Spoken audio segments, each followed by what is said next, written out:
A lot of overs. I don't know if I like this from us. Oh, don't worry. There's some more coming. Speaking of unders, the Philadelphia 76ers at 52.5. This isn't to say that I think the 76ers are going to be a bad team. This isn't to say that I think that the 76ers aren't going to be like a good playoff team, even necessarily. Mm-hmm. I just think that 52.5 for a team that is integrating this many new pieces is an aggressive number, especially when Joel Embiid is as much of an injury risk as he is. Yep. Yeah, I mean, the optimist view is like Joel didn't play much last year and they won 47 and they are better on paper, at least in the starting five. Certainly a world where they get there. However, I'm with you. You're adding Paul George, who historically misses a little time himself. I also think, to your point, Nick Nurse isn't afraid to kind of experiment with what they're doing. And I think the regular season is going to be a lot of him throwing stuff at the wall to figure out what the best offense looks like come playoff time. Yeah. And experimentation does not yield great results in the regular season, typically, especially because, like, if you're talking about games where theoretically it's kind of coin flip-ish with like Milwaukee, New York, Orlando, that kind of level of team. If you're talking about like, okay, like those are where you kind of do some of that. You're going to be like, okay, these are teams we're going to face in the playoffs. We don't need to show our best stuff. We kind of want to see what maybe we can do. Maybe it works out one night, but probably more likely than not, trying new stuff is going to lead to turnover. It's going to lead to losses, but there's going to be stuff you're able to pick out on film and say like, here's where we started creating advantages against what they like to do. I think you'll see a lot of that because you just have, it's not New York where you're integrating a couple of guys, you're integrating Mikhail who doesn't disrupt what you do. He augments it, right? Like Paul George disrupts what Philadelphia had been doing to maximize him. He disrupts that, but it should be in a good way, long-term playoff wise. Yeah. And Paul George, to be clear, was unbelievable last year. Averaged 23 points, 5 rebounds, 3.5 assists, shot 47, 41, 91. Really, really is underrated how good Paul George was. Also, he turns 35 in May. And I don't know if you want him playing 74 games necessarily. If your goal is to have him healthy for the playoffs, which, oh, by the way, he wasn't healthy for the playoffs. Joel Embiid, your whole goal is to get him through a regular season. Yeah. Healthy enough to like be a substantial factor in the playoffs. My guess is that like this is the Tyrese Maxey show by and large. I mean, look, like that's unfair. When Joel Embiid's on the court, it's going to be the Joel Embiid show. Yes. But like to me, Maxey is like, this might sound insane.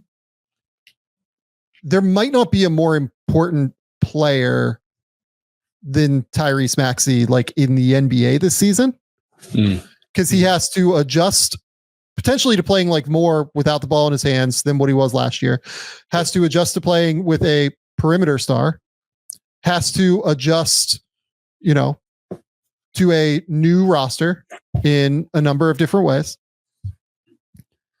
They have like, look, all due respect to Kyle Lowry, all due respect to Reggie Jackson. I don't trust those guys in terms of like guard depth right now. They lose to Anthony Melton. Like that's actually like an important player for them who will be good for the Warriors this year. He has to help integrate all of these new players. He has to continue taking a leap offensively, which, oh, by the way, like Tyrese Maxey in the playoffs, have you looked at, so another trivia time for Robby Kalland. What do you think Tyrese Maxey averaged in the playoffs last year in those 6 games? Actually, no, let's not just do 6 games. Let's do in the last 2 years where he's played 17 games. What do you think Tyrese Maxey has averaged in the playoffs? Jesus Christ. 25. 24 points, shooting 45, 40, 90. I lost on Price is Right rules, but that wasn't bad. In those 6 games last year, he averaged 30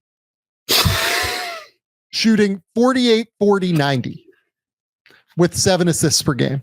That boy good. I keep saying this like on every podcast that I feel like I'm doing recently. We might be underrating like what his ceiling is. Yeah. His ceiling might be like he's the next Damian Lillard.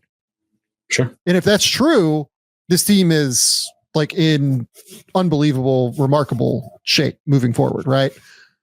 Even if it's, but it's going to be largely on him this year to try and figure out how to get these new pieces integrated, how to get guys the ball in the spots that they want. Because like Joel, not an immense passer. He's improved as a passer out of the post, but it's not. It's a connective passer. It's not necessarily like making plays for others at a super high level. Yeah, you're not running everything through him as a passing hub. You run it through a scoring hub. But Paul George has been fine as a passer, not a monster passer. Kelly Oubre is definitely not a great passer. Caleb Martin's like not a great passer, has always been much more of a scorer. They need Maxey to be the guy. That he really might be the most important guy in the league this year. Like I like that take. Yeah. It's warm, but like I like it, like a cozy blanket. Yeah. This is a fun take. This is where I'm at. Yeah. I mean, and the interesting thing is how much does playing with James Harden help with that transition? Because it's obviously a very different type of player than Paul George. But if you're talking about playing with somebody like what did he learn from that experience? And then what did he learn last year playing without James and having to show to himself? How do you find that middle ground? Like what does that look like to still get the most out of yourself? But like Tobias doesn't command anything the same way Paul George does. How can you take advantage of the attention that Paul will require? Yeah. And how do you work with that within the concept of what you're already trying to do to get Joel involved? So it's like, that is the challenge, is like, there's obviously a ceiling where this team can win a title at some point. I don't think it's this year because I think they need to round out depth and that sort of thing. But there is a world where that triumvirate in the next couple of years is in that conversation. But yeah, I'm with you. Like it's going to be fascinating to watch. I'm excited to see what this team looks like. I think I'm more on a lean because I am a little afraid of what happens if like this stuff gels in December rather than in March.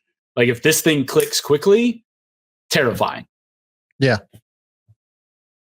But again, that's health dependent, and I understand the genuine. I think that there are more avenues toward them being like a 48 win team while they figure this whole thing out with Paul than there are to being like a 56 win team, 57 win team, just because of Joel's health. That's fair. So to me, it is like a little bit of an under. Yep.